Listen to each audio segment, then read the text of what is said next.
নির্দলীয় তত্ত্বাবধায়ক সরকার ব্যবস্থা বাতিল করে দেওয়ার রায় সেটা বাতিল হয়ে যাবে। নির্বাচনকালীন তত্ত্বাবধায়ক সরকার ব্যবস্থা ফেরাতে প্রধান বিচারপতির নেতৃত্বে পূর্ণাঙ্গ আপিল বেঞ্চে সকালে শুরু হয় ৮ম দিনের শুনানি। এদিন আদালতে বিএনপির পক্ষে শেষ দিনের যুক্তিতর্ক তুলে ধরেন ব্যারিস্টার রুহুল কুদ্দুস কাজল। তিনি আদালতকে জানান, তত্ত্বাবধায়ক সরকার ব্যবস্থা সংবিধানের মৌলিক কাঠামোর অংশ, তাই সংবিধানে এই ব্যবস্থা ফেরত চান তারা। নির্দলীয় তত্ত্বাবধায়ক সরকার ব্যবস্থা হচ্ছে আমাদের সংবিধানের মৌলিক কাঠামো, গণতন্ত্রকে সমুন্নত করার জন্য। অতএব এই মৌলিক কাঠামো সংবিধানে সন্নিবেশিত ছিল। সুতরাং বিচারপতি ABM খায়রুল হক মৌলিক কাঠামোর পরিপন্থী বলে এই অজুহাতে যে এই সংশোধনীটা বাতিল করেছেন, সেটি আপনারা পুনর্বিবেচনা করে নির্দলীয় তত্ত্বাবধায়ক সরকার ব্যবস্থা সংবিধানে ফিরিয়ে আনুন। আমি আদালতকে আরেকটি কথা বলেছি, অতীতের নজির অনুযায়ী বাংলাদেশের যে কোনো আইন, এমনকি কোনো রায় সবসময় পরবর্তী সময় থেকে কার্যকর হয়।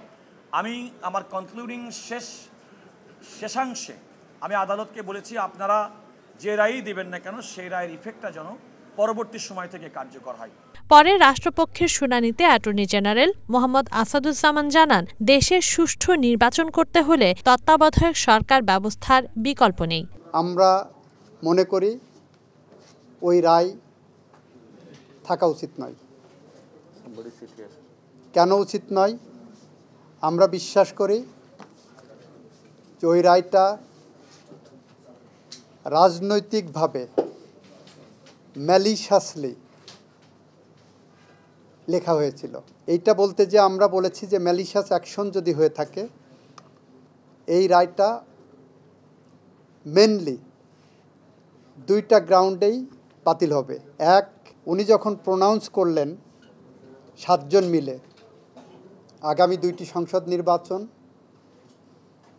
কিভাবে হবে সেটা যখন ওনারা প্রোনাউন্স করলেন যে এই তত্ত্বাবধায়ক সরকারের অধীনেই হবেন, সেইখানে যে ওনারা ডেভিয়েট করলেন, ওনারা ডেভিয়েট করে শর্ট অর্ডারে যে 4 জন মিলে দিলেন,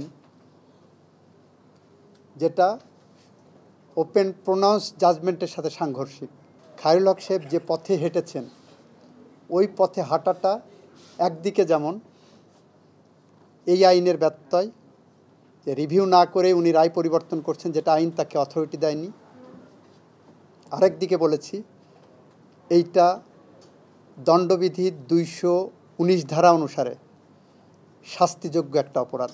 2011 সালে সাবেক প্রধান বিচারপতি ABM খায়রুল হকের নেতৃত্বে 7 বিচারপতির পূর্ণাঙ্গ বেঞ্চ সংবিধানের 13শ সংশোধনী বাতিল ঘোষণা করে রায় দেন। সংখ্যাগরিষ্ঠ বিচারপতির মতামতের ভিত্তিতে দেয়া এই রায়ের 1 মাস পরই তা জাতীয় সংসদে 15শ সংশোধনী পাশ হয়। এরপর আওয়ামী লীগের অধীনে 3টি জাতীয় নির্বাচন অনুষ্ঠিত হয়। সেই গণতান্ত্রিক পথ উত্তরণের জন্য, মানুষের ইচ্ছার প্রতিফলন ঘটানোর জন্য। তানজিন অন্ত, 1 নিউজ, ঢাকা। আমার কাছে democracy more important than anything else.